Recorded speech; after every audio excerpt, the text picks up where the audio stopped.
I was in work first thing the next morning, and mid-morning I rang Janice to tell her what else I'd discovered.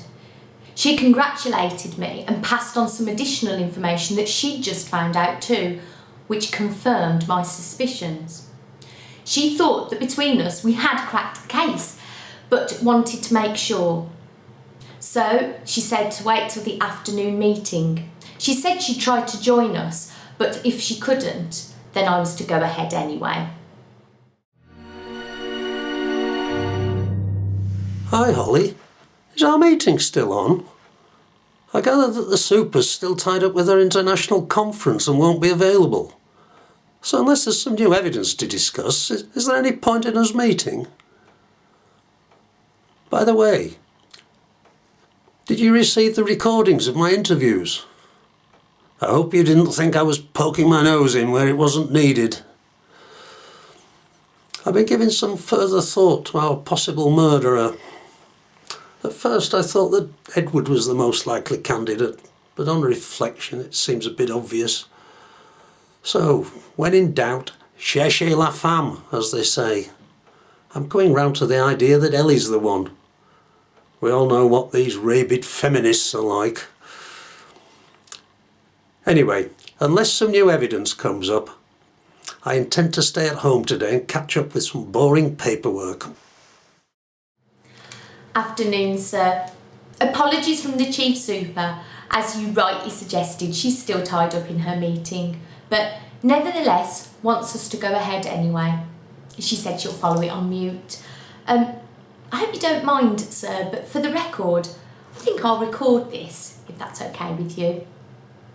First of all, thank you very much for those video interviews that you sent me. They really did help. As you quite rightly suggested, we can't find out who the murderer is until we found the murder weapon.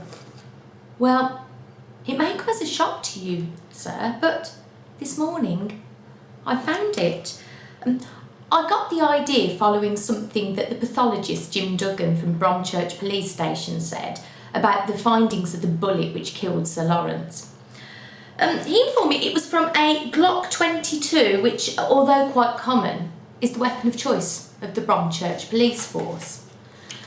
So I checked our armoury to see if such a weapon had been taken out around the time of the murder. In fact, a Glock 22 was taken out the day before, booked out and returned the day after. Forensics have just confirmed that the bullet which killed Sir Lawrence was shot from this gun. I also checked the signature in the logbook, which turned out to be indecipherable, but the duty officer told me that it was you that booked it out. I also contacted the vehicle pound to see if a 4x4 had been taken around about that time, and one had. There was mud on the tyres similar to that identified at the cops near where Sir Lawrence's body was found. And again, you were identified as taking that vehicle out. I apologise if this is all some sort of mistake, sir. I'm only reporting what I've found.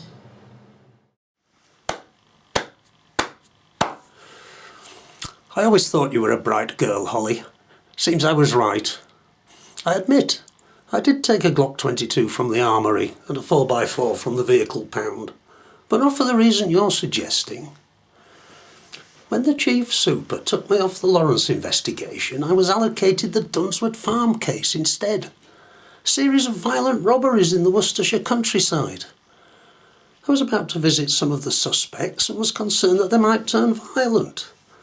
So I decided to arm myself and to take a vehicle that could cope with the rough terrain. So you see, it was just an unfortunate coincidence that two cases involving the same equipment happened so close to each other. But they're not linked in any way. I can't explain how they got confused, but some of the suspects in the Lawrence case have connections to the police, and I know for a fact that some of our boys are members of the same rifle club as Edward King. Perhaps one of them borrowed the same weapon and vehicle in order to implicate me. So, If this is the only evidence against me, I can't see that any jury would ever be able to reach a guilty verdict.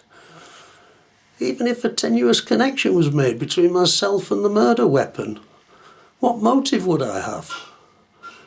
Why on earth would I want to kill my best friend? So it would seem all this excellent diligence, DS Wright, has merely served to lead you up the proverbial gum tree. If I may say, sir, your excuse for taking out exactly the same weapon and vehicle at exactly the same time as Sir Lawrence's murder is pretty hard to believe. You may be right about the evidence being circumstantial, but I still believe that there's enough to at least form grounds for an investigation. However, without a motive, it would be difficult, as you say, for a jury to convict you. However, late this morning, the super sent me some additional material which, as she said, indicated a strong motive for you having killed Sir Lawrence.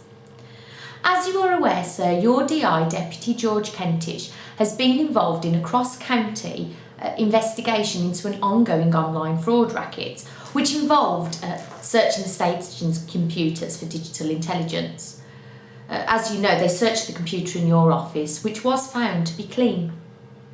However, a couple of days ago, a cleaner happened to find a computer in a disused office, which hadn't been checked. So she informed DI Kentish about it, and he got our IT specialist to have a look. On it, the specialist apparently found some very interesting material. Not only were there incriminating links to the online fraud, including letters sent to the victims, but also some encrypted message exchanges. When our specialist decrypted them, an interesting picture emerged. Apparently, the messages were between a certain party called Lollipop Lady and another one going by the name of Big Guy. The names are a bit childish, as the Chief Super comments, but the contents of these conversations, I'm afraid, is far from funny. Not only do they reveal that for many years Big Guy was an active member of the online fraud gang that D.I. Kentish was investigating, but was being blackmailed by Lollipop Lady in return for his silence. Favours such as dropping speeding charges, ignoring financial irregularities, concealing tax evasions. The last exchange, which the Chief Super forwarded to me this morning, is the most interesting. Apparently, Lollipop Lady needed to disappear quickly and asks Big Guy to create documents, including passports, for a new identity. An identity in the name of Frederick Anderson. In return, Lollipop Lady was to destroy all evidence connecting Big Guy to these criminal activities. Oh, and the Chief Super suggests that if there's any form of doubt as to the identity of the two people, you yourself refer to Sir Lawrence as Lol, hence Lollipop Lady, and Big Guy and yourself share the same initials. BG, Bill Glossop, Big Guy.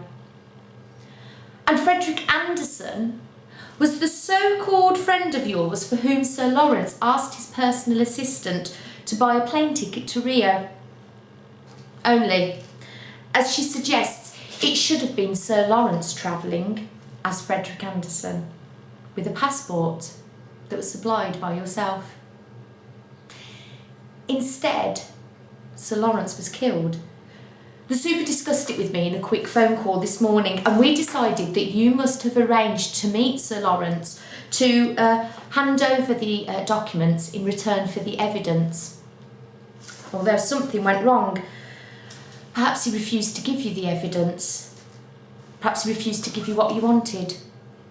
And you shot him. Are we right in our assumptions, sir? I've always said women should never have been allowed into the force. They don't see things the way men do.